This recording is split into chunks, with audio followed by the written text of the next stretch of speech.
Quiet on set. Okay. What's going on, everybody? Troy Rawlings here. Welcome to another exciting episode of Meet the.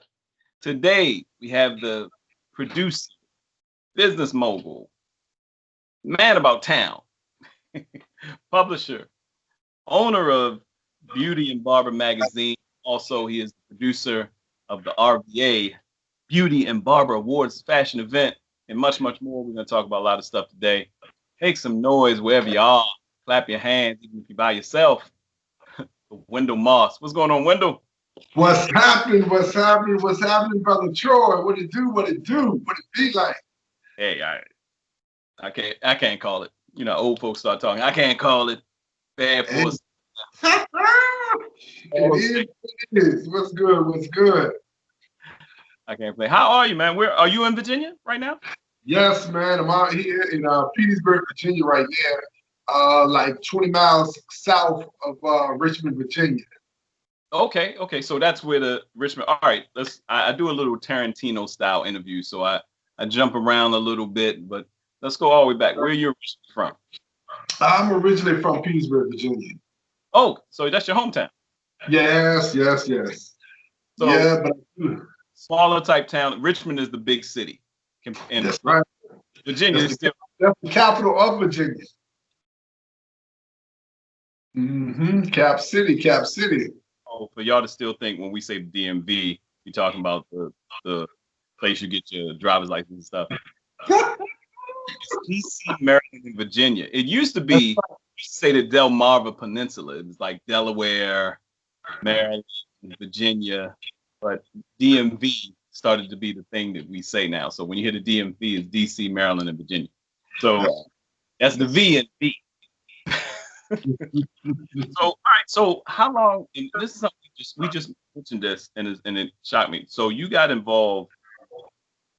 When did you decide to get involved with the barber business?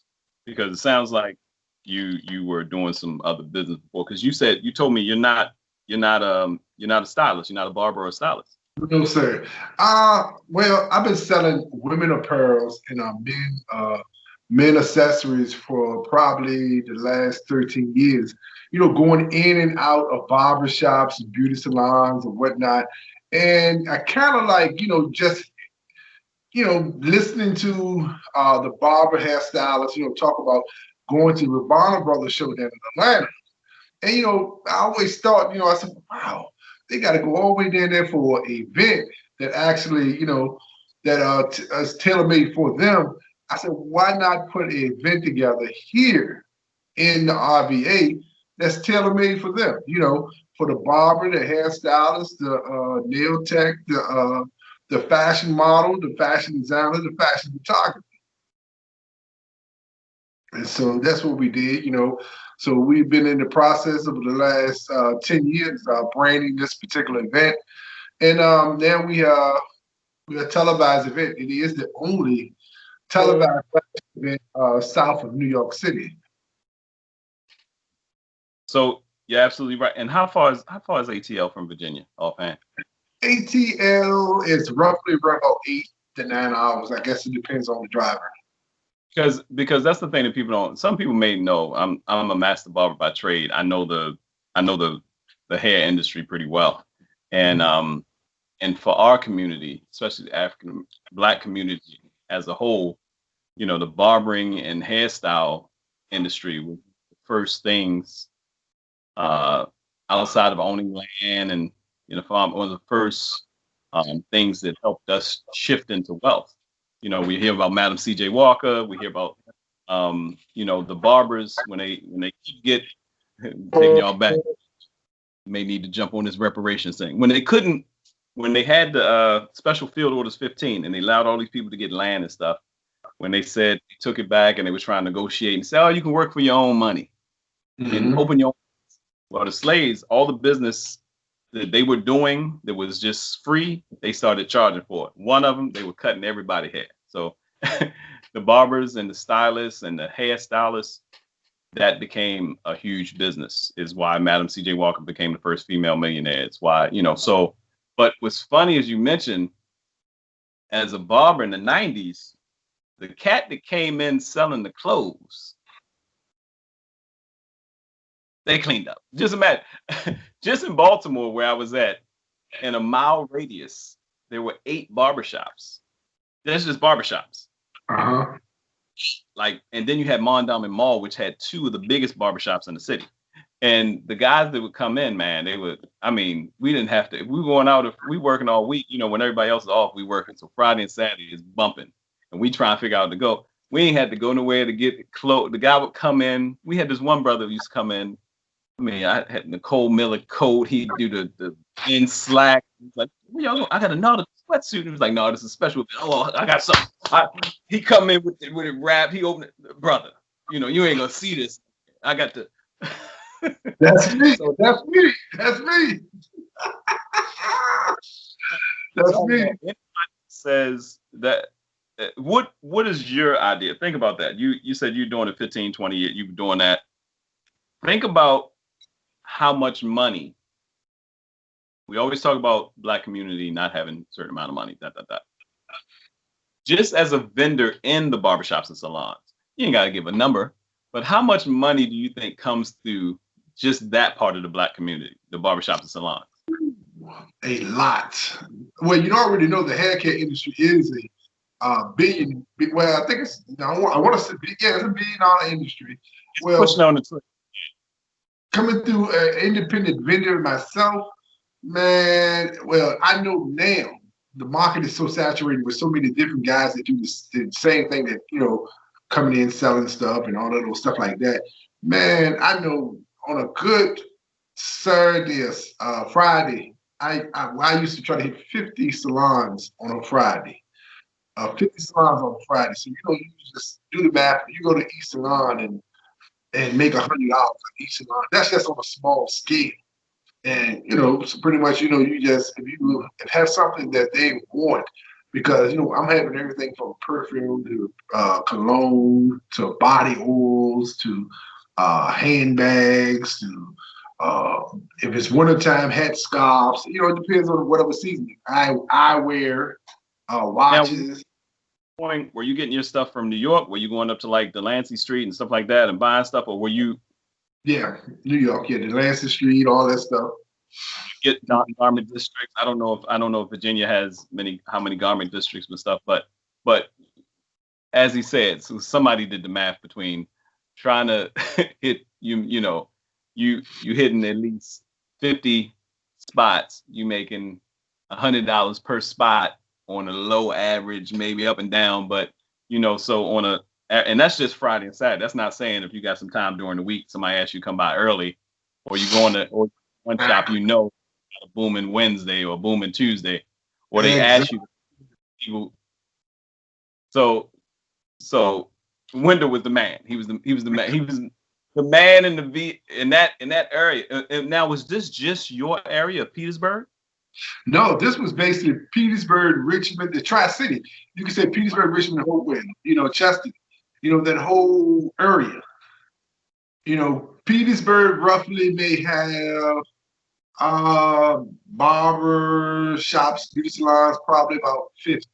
The Richmond area, probably about 500. So, you know, you got a whole big field in Richmond to pick from. Right. You got a population of 325,000 people versus Petersburg, a population of 35,000 people. So all right, let's fast forward a little bit, because that's do you still have clients that you do stuff with, or do you still deal with retail and stuff like that? It's a hard business to get away from because it's never going to go anywhere. As a business, it's always. I tell people all the time. I say they always. You still have. I said women still on earth. Women is still on earth. When they take women off earth, that's when they, they are the number one consumer. When I was doing publicist work, when we were doing, that's where I started. That's a big bulk. Rest in peace. A book author by the name of Elin Harris. Oh, yeah. And actually, it's probably around the time, I know he came through Virginia. He was up and down the East Coast. We don't realize the amount of money, and we talk about it a lot, the amount of money that's actually in the Black community concentrated in certain fields. And it's just finding out how to cater to our people and how to bring it back around and making sure we do things in that community. We tend to, a lot of times, if a community gets downtrodden or say we're gonna move on up, it's like move on up to the east side versus saying, okay, if me, Bob, Wendell, John, if all of us are making 6-7 figures, why don't we put part of that into a nonprofit, open a couple community centers, let's do this, let's do that, and build up the same area. Because that's all, when people talk about gentrification, it's really all they doing. They coming in with money, they tearing stuff down, and they building stuff up that would be nicer for who they want to live there. Exactly. So all right, so you came up in Petersburg. What kind of upbringing? Middle class? Middle class. Two-parent household. What did your peeps do? My mom, she worked at the hospital. She was a dietitian at the hospital. My father, he was a foreman for the city of Hopewell. Yeah. So the new family, your mom worked at the hospital, your father a foreman, a basic neighborhood. How did you get into the entrepreneurial side? Well, just going in and out of barber shops. And I had an uncle. I mean, not an uncle, but a cousin. He used to come there from Philadelphia, and he sold blue magic. Blue magic. See, I don't got no hair, but my daughter. I don't care what's in blue magic. If it's ever you know what, I gotta grease your scalp. I still twist my daughter's hair with blue magic to this day. Day. There was a sponsor in my fashion show about 3 years ago. They gave me so many products and good products. But he used to come down and he used to supply the barbershops. She used to come all the way down the East Coast, with cases, and some to these different barbershops. And I always used to see that. And then, that kind of like, I don't know, I guess that entrepreneur spirit and whatnot kind of like gravitated towards me and whatnot. But yeah, that sales thing. Once you see somebody doing that and you say, okay, I'm not gonna cut hair, but man, I see he come down and he always smiling, he always happy, he know everybody. Because you can't be if you're a mean salesman, you ain't gonna make no money. The salesman got to know everybody, make sure they're on point. That's right. So if you can remember, what was your first business, the first thing you ever sold? Oh, wow. Well, I always tell people, I think it's in my DNA to be a hustler. I traded white milk for chocolate milk as a kindergarten. And that was the thing.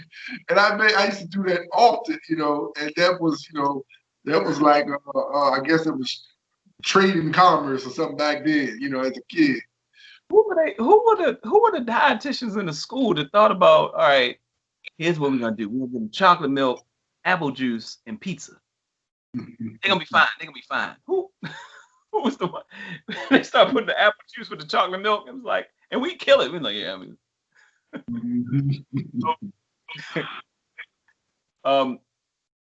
came up in Petersburg. Did you ever go to school? Did you ever go to college? No. I didn't go to college. Just regular education, and then just after dealing with the pearls and whatnot, started the fashion show. Started doing the fashion show, and kind of like stayed in that lane. Well, no, before the fashion show, I was doing concerts. I was doing concerts out of a club called Magic City. And that was the biggest hip hop venue south of New York City, right here in Petersburg, Virginia. We've done everybody you can possibly think of underneath the sun, from Lil Kim to Jay-Z, to Nas, to Foxy Brown, Wu-Tang, Bougie Bonton, Super Cat, Chaos One, Busta Rhymes, Dougie Fresh, Snoop Dogg. We didn't do Tupac. Biggie, done Biggie then here, Lil Kim, Junior Mafia. Basically, everybody you can think about in the hip hop that was on the East Coast, except for Tupac. Tupac at the time was West Coast. But we done everybody there. So, just doing promotions right there was a big thing to do. And then kind of like those prices that I was doing back in this is back in '96. Back in '96. So we talk about 10 years later, the prices changed from these guys doing concerts on the Chitlin circuit to, doing major events, like for instance, back in '96, I did a Lil Kim Junior Mafia, $6,500. And now, today the equivalent of her is Carly B, and Carly B, she coming out the gate, shoot, you talking about six figures, six figures, high six figures. She probably got to deal with Live Nation. You can only get a percentage deal where you got to give her 90% of the gate. Oh, that's enough. But Live Nation monopolized on everything there.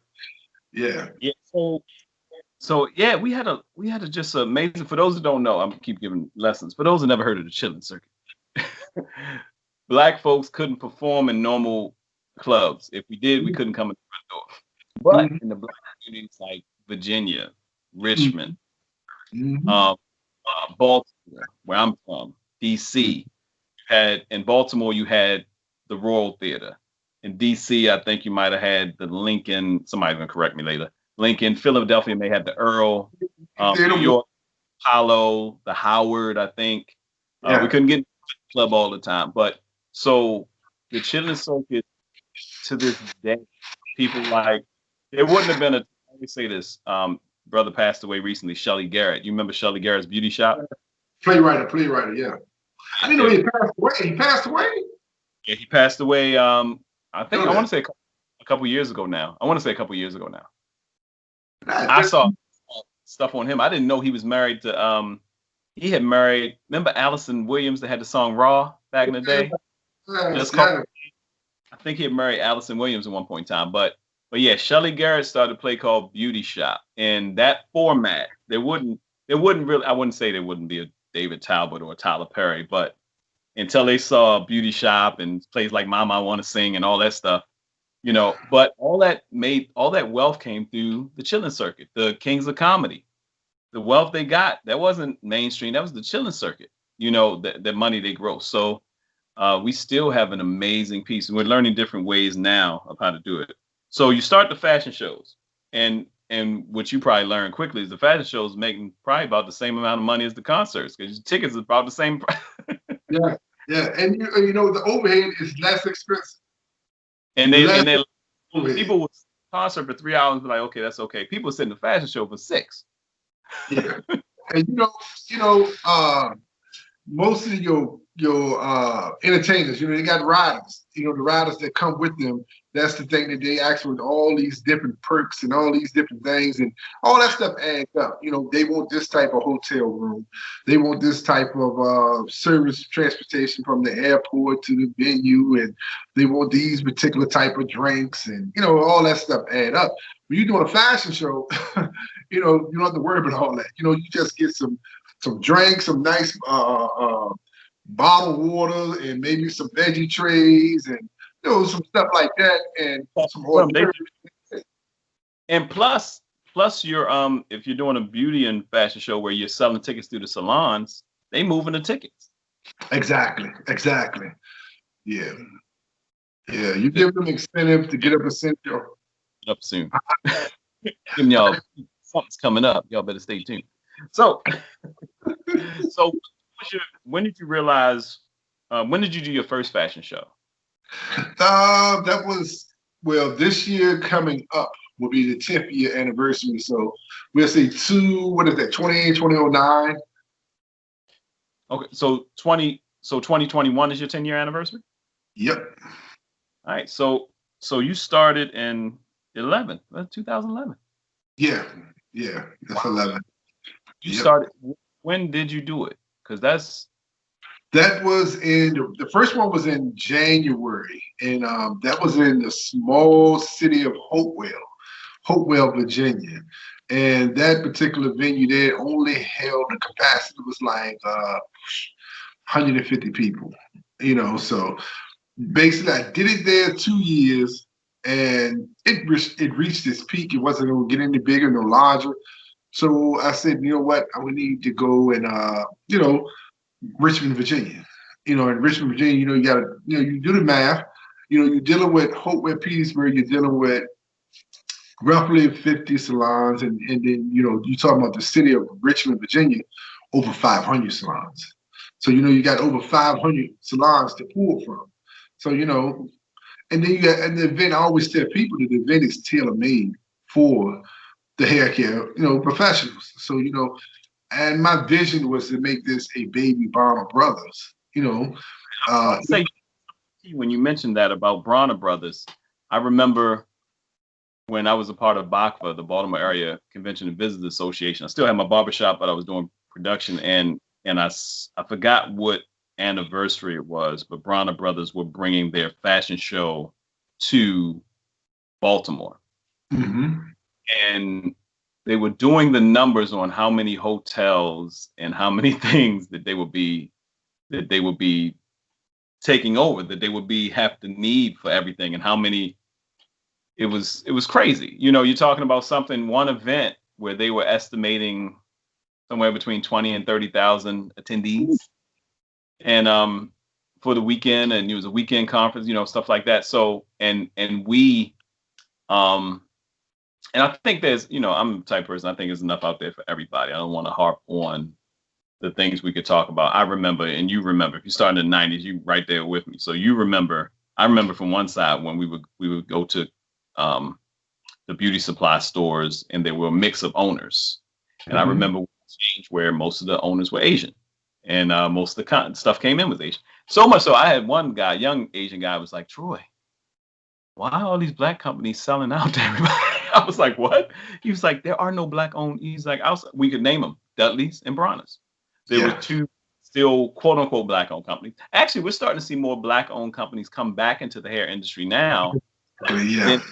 And that, it was like a decade where we were like off, unless they had the private product and they were dealing directly to the barbershop salons. Now it's in. We saw what happened to the guy with Shea Moisture, that company, and other companies that went in. But what trends do you see going on in the industry now, different from even the not even, we're not gonna go back to the 90s, but let's just say the early 2000s? Some of the trends now, you got a lot of these cordless clippers and stuff like that. You see a lot of whether it's Andes or whether it's Wall, everybody in this new company called Babyliss. I think it's called Babyliss. A lot of these companies now is doing the cordless thing, and right. And a lot of the barbers they doing the comparison, whether it's Wall get too hot too fast, or Andes get too hot too fast, or this one has a better life longevity than the other one does, or whatnot. Basically, that's in the barber world, and then probably in the, I can't really think of nothing that really just stands out in the beauty salons that catches my attention right offhand right now. But yeah, the cordless thing, that's really the biggest thing there. You got those cordless gold. Right. I've seen a lot of gold. I was like, everybody using these gold clippers, how sharp they are and stuff like that. We were talking the other day, we had a guy named Manicuso. I don't know if he's still alive, and I had to ask Marv. I got to tag him in this. Master Barber Eye Print. We had a guy named Manicuso. He used to come in and have his little tablet, and he was like, "Yeah, guys, what you need?" And he would give us a tab. He was like, "Man, he was like, because he knew we wasn't going nowhere. That's how he made our money. So he'd give us. They still do that. They still do that.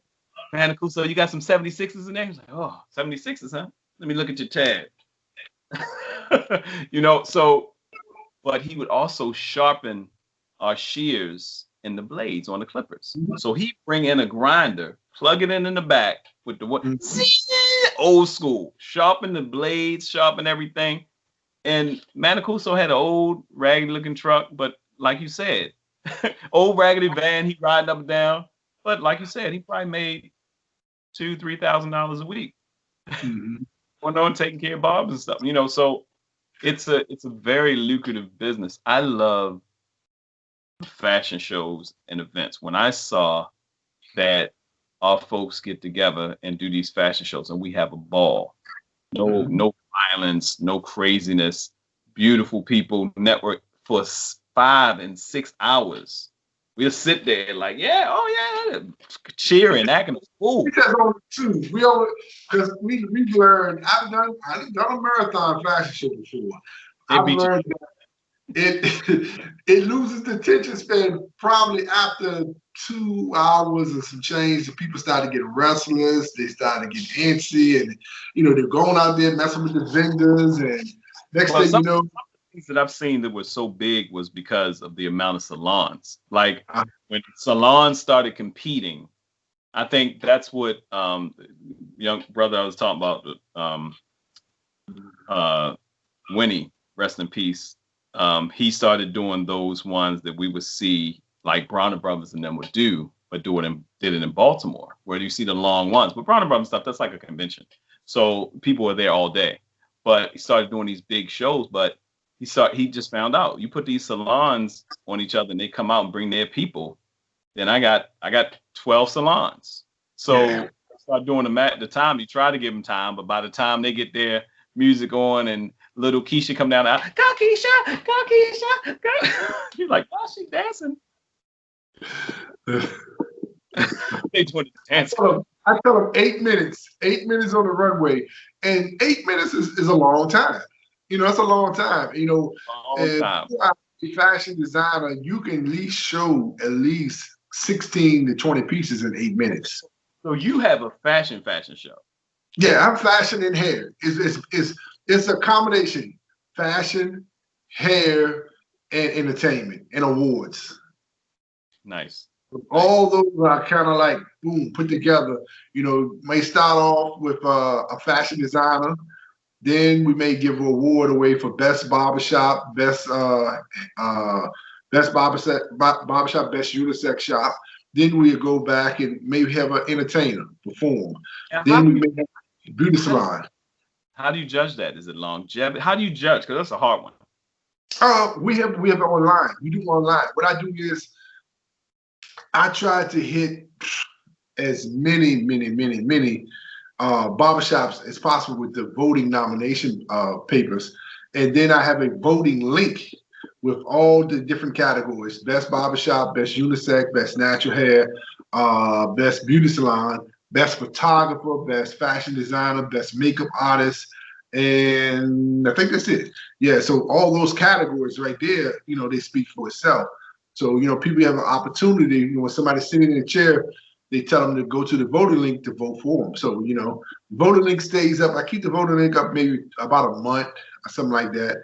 And then, it speaks for itself. Every week, every Monday, I post the voting results online so the shops can see where they are. Post so they won't be no mystery when what's the Jay's barbershop win. You won't say how he win. Hey, I've been posting every week. 50,000 votes. yeah. And it gets very competitive. It gets very competitive. Good spirit and good. Well, like I said, sometimes people get salty. They get salty. I had a makeup artist one year. Her and her husband. Well, it was a makeup artist that was it's basically a popularity contest, so this particular makeup artist, her votes just kept rising. So the other girl that had been doing makeup for quite some time, I guess she thought out of seniority, this girl's supposed to just took a back seat and let her win. The girl said, no, I'm not going to let her win. She told me, it's about the vote. Yeah. And so her and her husband, they got mad. And I didn't even know they had done this until somebody brought it to my attention. They blocked me on the post and made some nasty remarks saying that the event ain't nothing. The votes don't really count. My wife, she's been doing just celebrity makeup, just that she's the best. I don't care what nobody say. But I had no clue that they had been done until somebody brought it to my attention. And I said, messed around and did a Trump. Man, and he was a white guy. He was a white guy too. He was a white guy. The girl said, "Did you see what he posted?" And I'm like, "No, what he posted?" I don't care what the vote says. I am the president. He's like, "Baby, we talking about makeup." He's like, "Oh, whatever." Shut up, let me handle this. I don't care what the folks say. Yeah. But other than that, the voting process is it's fair. It's fair. If you don't got a following, you don't got a following. It's just hey, it's a And this, popularity. mind you, Popularity. this is we talk about viral. I was telling somebody we were talking about radio earlier, and I was talking about Larry King. Mhm. And before there was internet, people was like internet. Well, there was radio. Larry King doing Open Line America. Larry King, somebody would call and say, Larry, this just happened.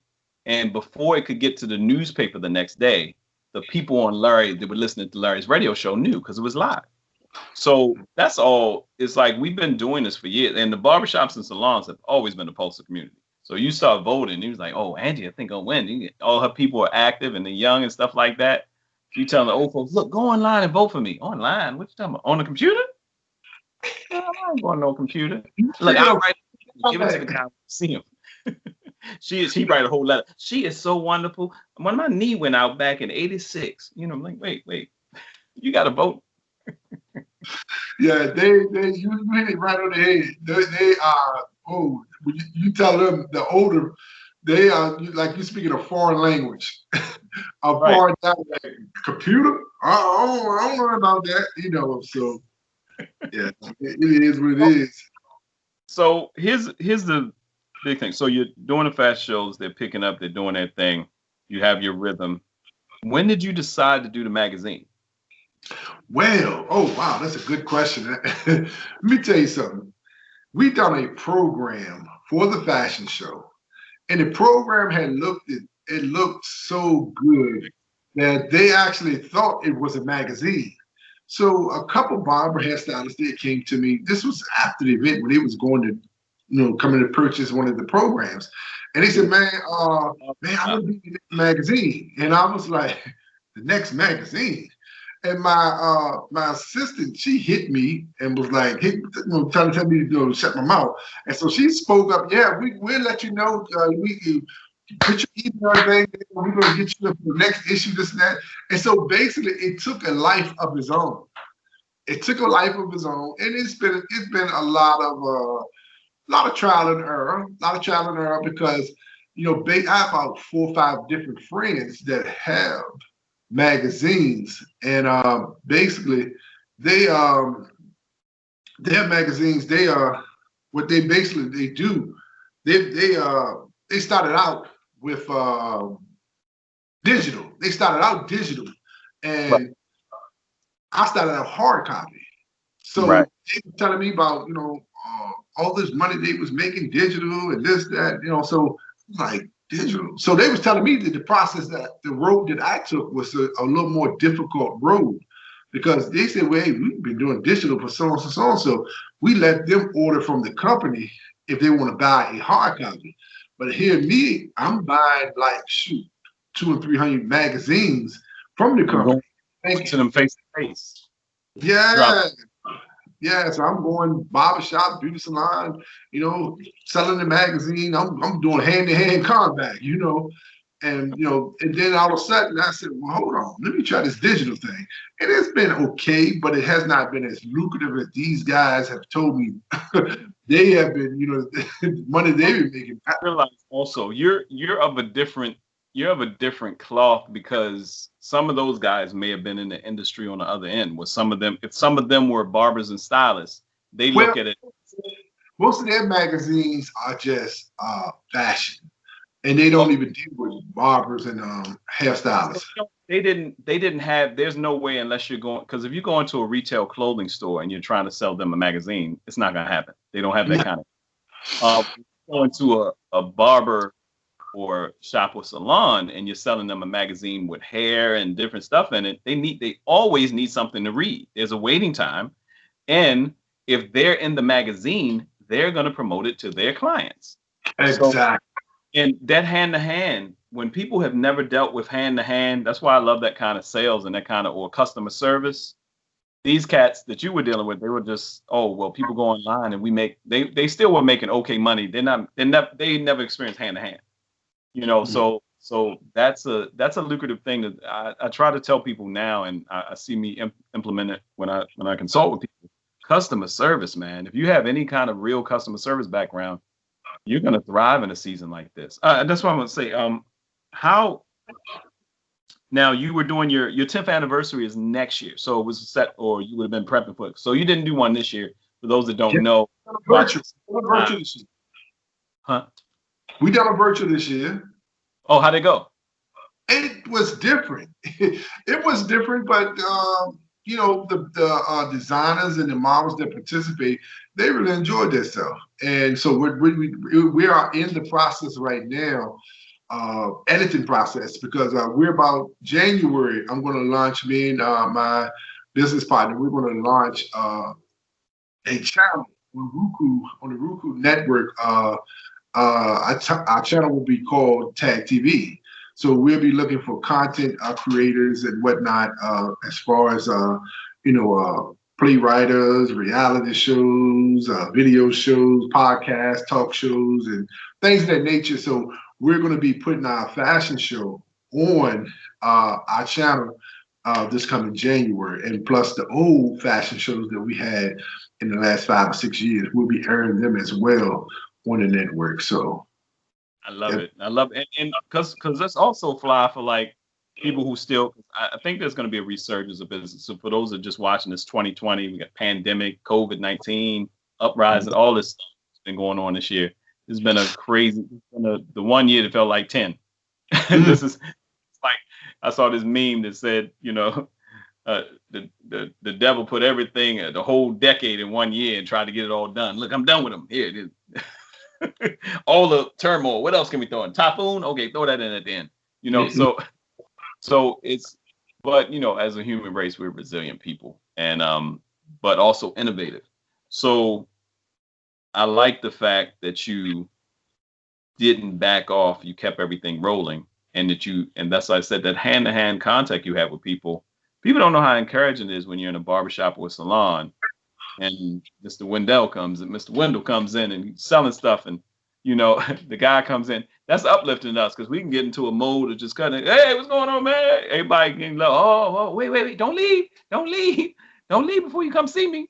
He's like, she in a shampoo ball. What are you doing, Mr. Miles? Don't leave. Shampoo girl. I tell the hairstylist.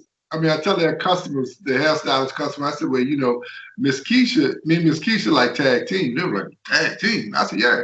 I said, her job is shoulder up. My job is shoulder down.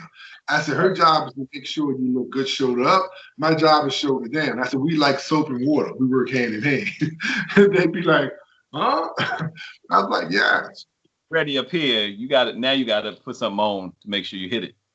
And now that seems like it would have been because you're ahead of the game, because you know the pulse of people. That seems like it would be very lucrative. We were talking about a young guy named Ken Don, Young Money Moguls, and he was talking about different things that people can do on Amazon and sales stuff. How has that been for you, setting up your sales online? Do you do sales and delivery to people if they see certain clothes and stuff they like?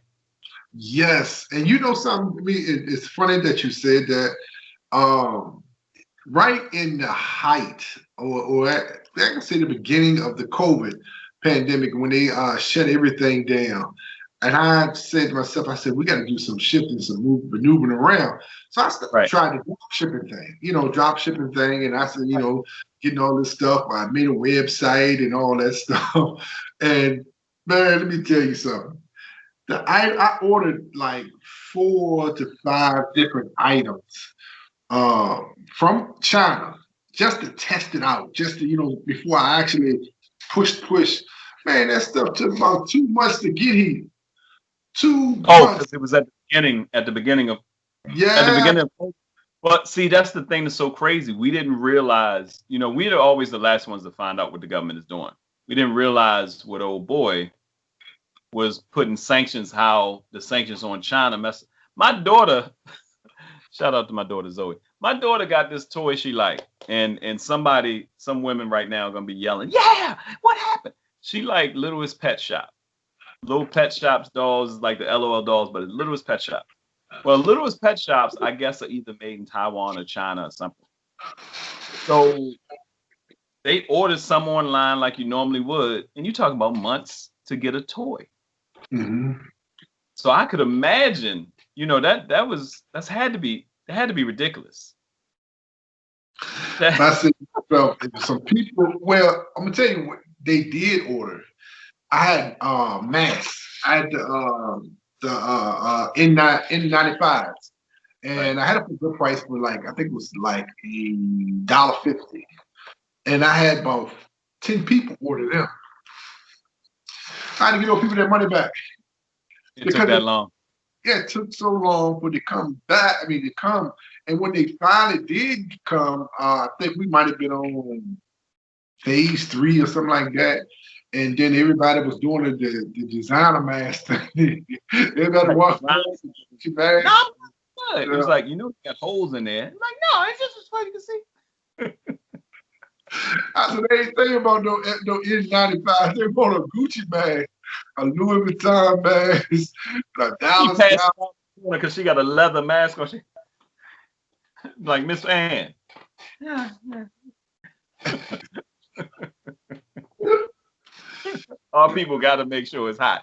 We got to make sure it's hot, literally. All right, so coming up, when are you looking to do? Well, you're launching a network. You're looking to launch the network in January, tag team.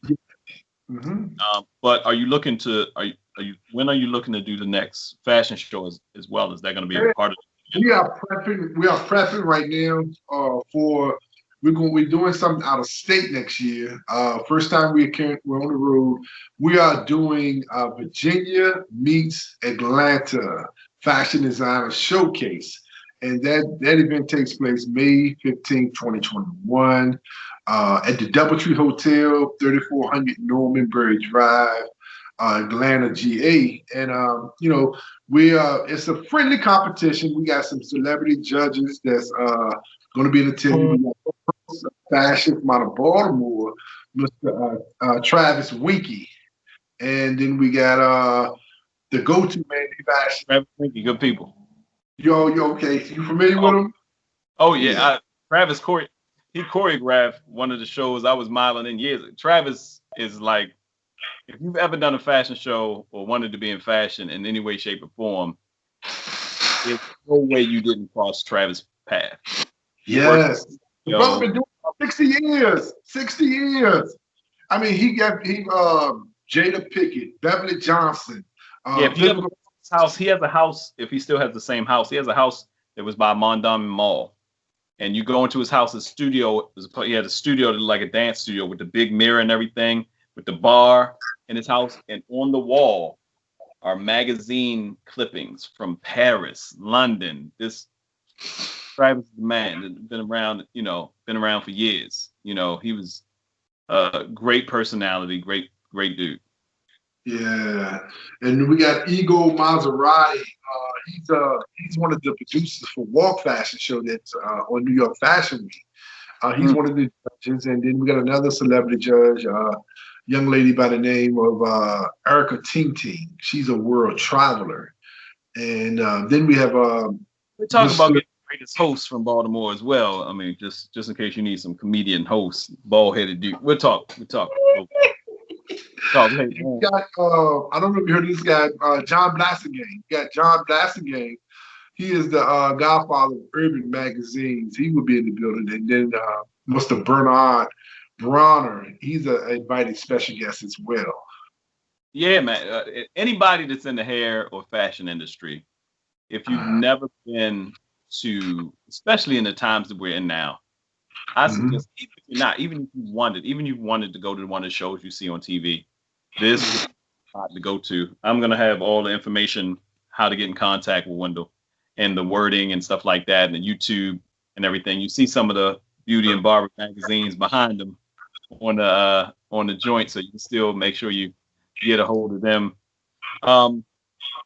So what would you like to, not even 5 years when we're doing stuff like this now, where would you like to be in the next 2 years? Where would you like to see things? In the next 2 years, we also launched Beauty and Barber Magazine Radio. So that is probably about 2 months old. And basically what we're doing that is a 24-hour streaming worldwide. And we're just basically trying to get that off the ground and branding the fashion show, not only in Atlanta. We want to do at least 3 to 4 major cities in the next 2 years. So if we can get 3 to 4 major cities on that belt, along with the Richmond fashion event in the magazine, in everybody's salon from here to Timbuktu, and that's the main goal, is just to actually monopolize the East Coast, and then gravitate to the West Coast, and then just Beauty and Barber magazine, and that is actually the branding tool we want to get out there in the hair care field and the fashion industry. I love it. I love it. All right. Before we go, because we can talk, we can power out. We'll be talking some more. We can power out for a while, because I'll get into some other stuff that we can't talk. This is a clean show, so I'm getting to some other stuff. But what's something you can tell people? There's some people right now that's struggling because they had to do something different. They had to change everything that they thought was solid, not solid. As entrepreneurs, we're continuously, if not reinventing how we present ourselves, me being an entertainer and everything, if we're not reinventing us or making sure we stay relevant, we got to make sure our product is relevant. What would you say to people who are just for the first time in their lives, and they may be in their 40s, 50s, just becoming aware, saying, man, I got to sell something? What would you say to them? Well, you said sell something? They got to sell something. They home. They're trying to figure out what they're going to do. They've never been an entrepreneur. They always got a paycheck. How do you talk to someone? Because I'm definitely going to try to pull you in when we start doing these business life and love brunches. Also, I have an event coming up called Near, where you can speak to some people, because a lot of people are like, man, I always thought about that, but never did it. What would you say to the person that's now realizing they have to come up with something to sell? Everybody has some type of hidden talent. Whether, you may be a baker, you may be a cook, or you may be an artist, or whatever hidden talent that you may have, you can magnify it. I got a partner of mine that, he fell on hard times, and he cooks. And all of a sudden now he found his niche in making plates. Making plates, put it on on social media, and it has become quite lucrative for him. I have friends that draw. They just, out of 35, 36 years of their life, they never knew they was an artist until one day just actually, messing around, and now it has become big business for them. And you just find whatever it may be.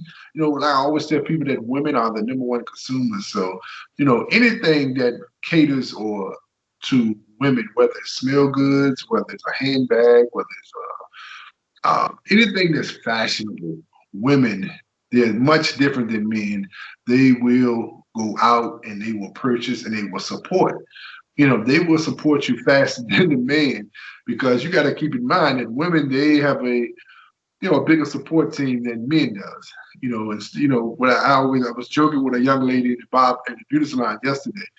I said, y'all have a lot of different sponsors. I said, we're not talking about Kellogg's, Frosted Flakes, or AT&T. We talking about John, Jeff, Bill, Larry. You can give them the promise game, and they tell them to cash out you $40, $50. And hey, Joe and Bob, they can't do that. Now, how you like this? Oh, that's nice. You should get that. I should. But you need like $75. All right, go ahead and get it. Oh, thank you. Yeah, on the other hand, men, they ain't got nobody to call. They can't call Susie and tell Susie, nah, it don't work like that. That's a big difference, because, women, like I said, they will compromise, and they will say, you know what, I can get extension on this light bill, or this cable bill, or this water bill, and go ahead and get this. Oh, yeah, I done seen it all. I was telling a story to a stylist yesterday. I mean, just the addiction of spending, the addiction of handbags and things. I was telling her, I said, you had a young lady. I came in this salon. Young lady, she kept staring at me. And I was like, she just burning my. I can understand it. She told me, you feel the rays going through your body. She's staring at you like, what? Yeah. She told me to meet her outside. So I was okay. She said, I want that bag, such and such. I'm like, why you couldn't get it in there? She said, oh, I'm not getting my hair done there. I'm gonna get this bag. I get my hair done 2 weeks from now. I said, oh wow. She took her hair money, and don't tell nobody's name. Man, and look, I got I've seen it happen before. I've seen people, and you rolling, especially on a Friday Saturday, you see somebody come in, and then they go out with the guy. I've seen it happen many times before. They go out with the guy, and I've seen people do the wave off, or I'll come back, Troy. It seems like you're kind of busy, not realizing he just took part of my $20, whatever it was, and put it. And nowadays for Barber, the stylist called me about an hour later and said, Wendell, you can't do that. And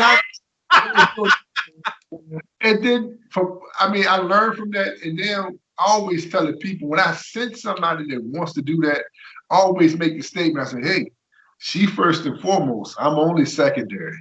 I said, but I am a part of the process. I said, she first and foremost, she got to get her coins. I said, you here to get that wig smoke, but you ain't got to have that handbag or that smell good. Wendell Moss, thank you, brother, for taking a minute. Let everybody know how to get in touch with you before we get out of here. We got to do this. This is part 1. We got to do a part 2 soon.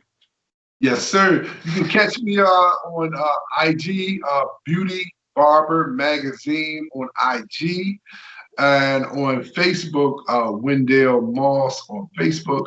And you can catch me. You can get your subscription of the Beauty Barber Magazine as well on MadCloud and JUMag. And what the radio show you mentioned, where can they listen to the radio show, the podcast? Radio show, I don't have the link in front of me. If you go to my page on IG, you go to my page on Instagram, or not Instagram and Facebook. I post the link constantly. So you can hit the link and you can actually download it to your car radio or in your beauty salon, barbershop, or office. Awesome. Thank you, brother, for taking a minute. Thank you. I really enjoyed it. I really appreciate the platform. Almost definitely. And shout out to my man Yonder, my business partner, Yonder. Yonder Taboo. Yes, indeed. What I do is Taboo. So we'll talk on it. We gotta get his we gotta get our books on your platforms as well. So people, because we know they reading. Yes. And then Yonder got some good reads. Like I said, we're gonna talk after the show. All right, man. I'll talk to you soon. Yes, sir. Peace.